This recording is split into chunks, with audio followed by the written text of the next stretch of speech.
अस्सलामुअलैकुम। Good morning dear students.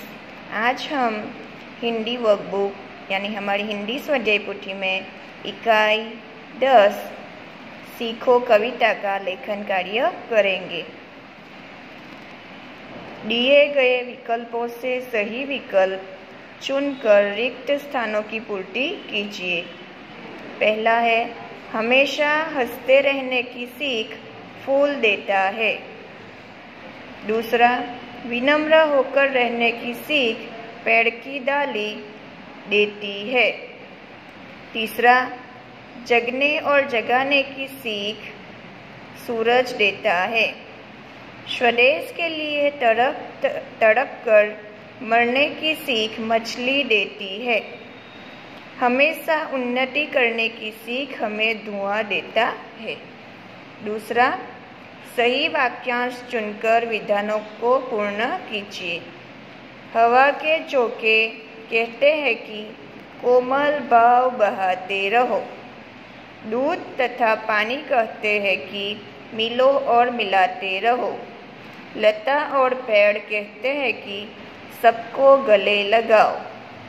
जलधारा कहती है कि जीवन पथ में आगे बढ़ते रहो। दीपक कहता है कि अंधेरा हरते रहो। पृथ्वी कहती है कि सच्ची सेवा करो। यहाँ पे वाक्यांश वाला कंप्लीट हुआ। नेक्स्ट, सही जोड़े मिलाइए। फूल क्या सिखाता है? हंसते रहना। जलधारा जीवन पथ में आगे बढ़ना।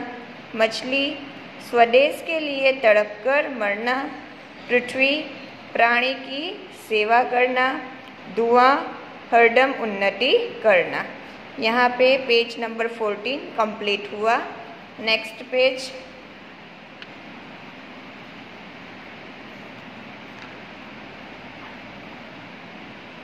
निम्नलिखित प्रश्नों के उत्तर 1-2 शब्दों में लिखिए। हमेशा गाते रहने की सीख कौन देता है? भौरा। अपनी शक्ति के अनुसार अंधेरा कौन हरता है? दीपक। हरदम ऊंचे चढ़ने की शिक्षा किससे मिलती है? धुआं। नेक्स्ट, निम्नलिखित शब्दों के 2-2 समानार्थी शब्द लिखिए। पानी के 2 समानार्थी शब्द दिए हैं, पानी, जल, नीर। फूल है उसका पुष्प, सुमन। सूरज है उसका रवि, भानु। भौरा है उसका मधुकर, भौड़ा। पृथ्वी है उसका धरा, अवनी। वायु है उसका हवा, पवन। यहाँ पे हमारे समानार्थक शब्द कंप्लीट हुए। अब आगे देखते हैं प्रश्न नंबर 6। कोष्टक में से उचित शब्द चुनकर रिक्त स्थानों की पूर्ति कीजिए। फूलों से नित हंसना सीखो, भंवरों से नित गाना। सीख हवा के झोंकों से लो, कोमल भाव बहाना। लता और पेड़ों से सीखो, सबको गले लगाना। मछली से सीखो, स्वदेश के लिए तड़प कर मरना। पतझड़ के पेड़ों से सीखो, दुख में धीरज धरना।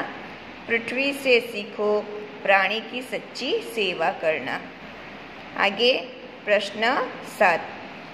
निम्नलिखित प्रश्नों के उत्तर 1-1 वाक्य में लिखिए। लता और पेड़ों से हमें क्या सीख मिलती है? लता और पेड़ों से हमें सबको गले लगाने की सीख मिलती है। दूसरा, सूरज की किरणों से हमें क्या सीखते हैं? सूरज की किरणों से हम यह सीखते हैं कि हमें स्वयं जागकर दूसरों को भी जगाना चाहिए।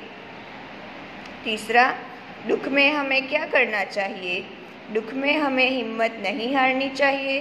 दुख में हमें धीरज रखनी चाहिए। आगे, धुएं से हमें क्या सीख मिलती है? धुएं से हमें हरदम उन्नति करने की सीख मिलती है। आगे प्रश्न 8। निम्नलिखित शब्दों को शब्दकोश के क्रम में लिखिए। नीट, शीश, कोमल, अंधेरा, प्राणी, जीवन।